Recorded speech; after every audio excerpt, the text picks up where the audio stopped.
Good morning, everybody. It is Wednesday morning, March 15th. So I want to tell you about my day yesterday and how crazy it was and some of the conversations that I had, one especially with a banker who was having a meltdown. At the end of this, I will tell those of you who are interested about the you-know-who that came into the office every 2 weeks. Yesterday was his scheduled day, so I'll leave that to the end. But anyway, the phone was pretty busy yesterday for a Tuesday, which is odd because Tuesdays are usually my slowest day. But right before I got ready to go to lunch, I had a guy that called in and he was trying to get a hold of our commercial closer. He wasn't answering, and this guy was mad, really, really mad, because apparently my closer was supposed to have wired his money, and instead of wiring it, he ended up overnighting it, and for whatever reason, UPS would not deliver it yesterday. So it was somewhat of a fiasco, and the manager that I probably would have sent it to, apparently she had a doctor's appointment. So, I mean, it was just like all the people that could have solved his problem were not available, and I couldn't do anything but listen to him like have a meltdown on the phone. So for a while I listened to him bitch and moan and complain about how horrible my company was and how horrible the closer was and how people were going to think he was a liar because he had people that needed to be paid and families, and this affects families and yada yada yada yada, whatever. I mean, I was listening, but I was more interested in like, oh my God, this guy is in the middle of a tower moment and I happen to be on the other end of it. And so he, after he bitched for a while about everything, he ended up saying, he goes, how would you feel if your direct deposit didn't show up in your paycheck didn't show up in your direct deposit? And I very calmly said, well, I would not be surprised because I know the stock market is crashing and I would be prepared. Well, as soon as I said that, he changed his tune because all of a sudden he's like, she's not sympathetic. She's prepared, apparently. I don't know. Whatever. He started bitching about the Biden administration, then about how horrible they were and still on his rant of how bad his life is right now and how bad, obviously the stress was. And I said, well, I didn't help put him in. So anyway, after, I think he kind of started calming down once he realized he wasn't going to get anywhere with me. None of the people that he wanted to talk to was not available. And he's like, well, I'm going to keep calling back until I talk to something and I get this rectified. And I'm like, that's fine. But I said, you need to know that I go to lunch from 11:30 to 12:30, so I won't be answering the phone. And you need to not be so mean to everybody, the next people that you get on the phone. And because I'm just like, I took the brunt of his frustrations, and that is fine. I take the brunt of a lot of people's frustrations on the phone, but it was just fascinating to watch, especially someone in the banking industry, have a complete meltdown on the phone. And I don't know how much money it was that we owed him. It was a broker's fee, so maybe it was commercial, so maybe it was several $1,000s. I don't know. I think I'm going to have to look that up today because I am very curious to know how much money he was waiting for that he was having such a panic attack about. So anyway, that happened. Then I had called a friend of mine last night to tell her about the person that comes in every 2 weeks to let her know what had happened. And so we were on the phone for an hour, and she's somewhat awake. She's my Hungarian friend. She's the one that told me about George Soros the first time. So sort of awake, but not nearly as educated as we are about what's going on, what's coming down the pike. in the spiritual aspect, in the financial aspect, in all aspects of what is about to happen.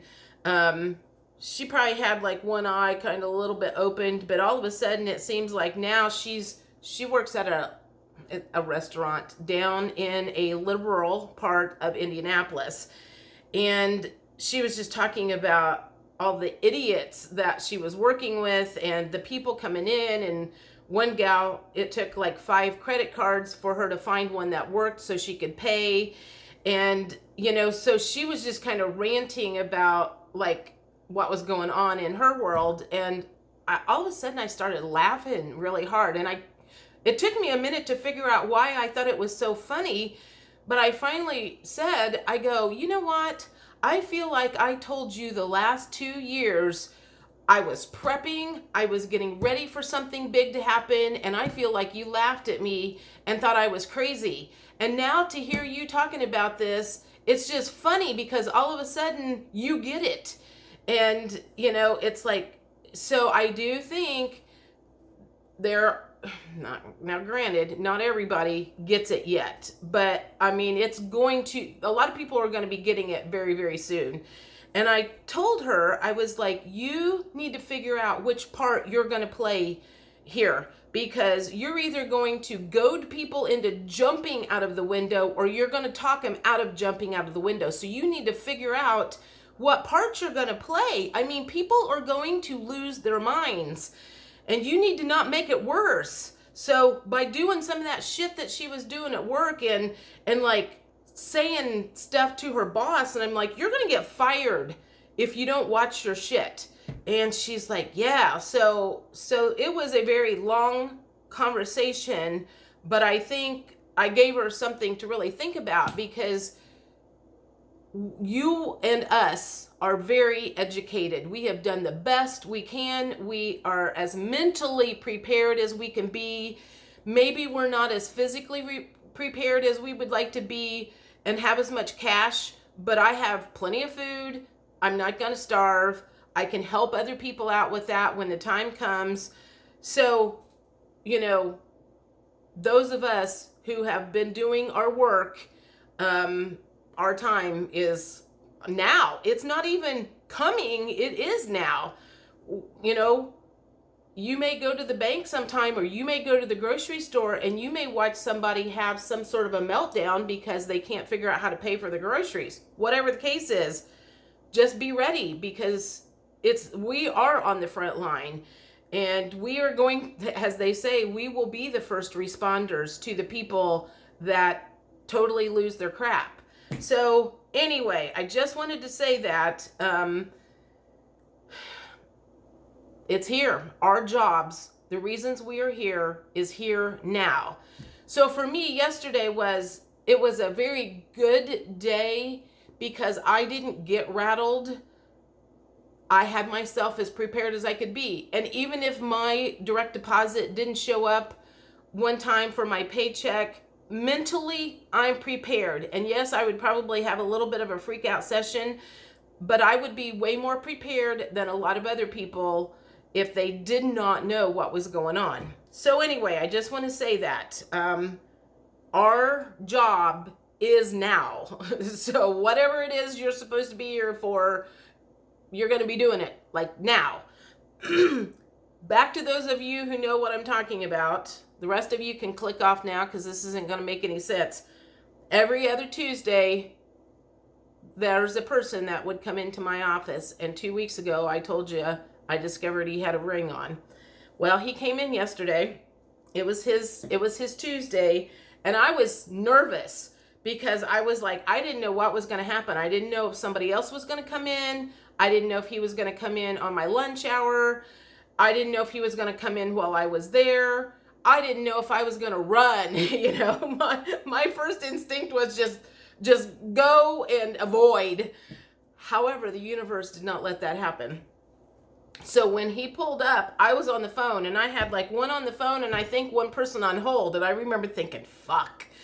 I'm like, I can't go anywhere. I'm like chained to this chair right now. So he comes in, he makes some comment.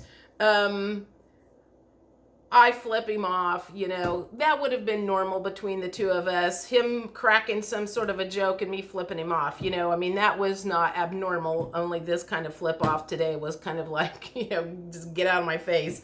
But when he walked by, he said, I want to talk to you. And then of course, on the phone, I cannot concentrate. It's like my brain shut down.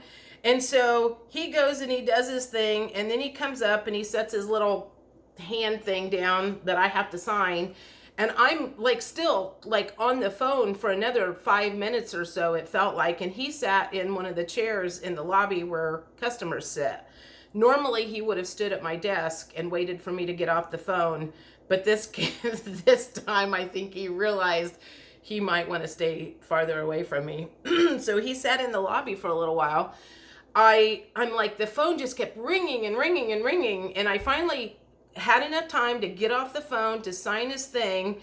And then I think the phone rang immediately and I picked it up. I could have not picked it up, but they were all for my office. So it wasn't, you know, it wasn't like I could ignore them. And we're already short on receptionists, and we got a big message from one of the head honchos last week about people complaining about nobody picking up the phone. So I chose to pick up the phone yesterday, and he did not get to say what he wanted to say. So I have no idea what he wanted to say, whether he was going to make excuses for himself or apologize or what. But he had something to say, and so now he's going to have to wait another 2 weeks. And honestly, I'm not even like the least bit wondering, because I think I look at it as if the universe wanted us to have a conversation, they would have allowed it. Perhaps what he was going to say is going to be completely different in 2 weeks. Maybe my attitude will be different in 2 weeks. Whatever. It doesn't matter. It didn't get said. And I will go about my business, calming people down on the phone, those who are having a meltdown and giving them pep talks, and friends who are suddenly going, oh my God, what is going to happen in the world? You know, and that was also another conversation her and I had, was you better figure out how you're going to protect yourself. And you can take that word protect any way you want. You know, I mean, what if somebody comes in and they can't get any of their cards to work and they don't have money to pay for food, and you are the first person to find out that shit has hit the fan? What are they going to do? You know, we don't know what some of these people are going to do. So figure out what you're going to do to protect yourself. As soon as I can, I'm getting my cross chain fixed. I've got all of my stuff in my apartment and in my truck as far as I can to protect myself. So I think that's really super important right now, is just, you know, we don't know what some of these people are going to do if they get desperate. So we need to make sure that we are safe, however you want to do that. So anyway, that's what I wanted to say. Have a good day. And things are really interesting this week. Boy, are they interesting. And just stay in the 20,000 foot observer position. Don't get brought into other people's tower moment, and you should be fine. I will talk to you later. Bye.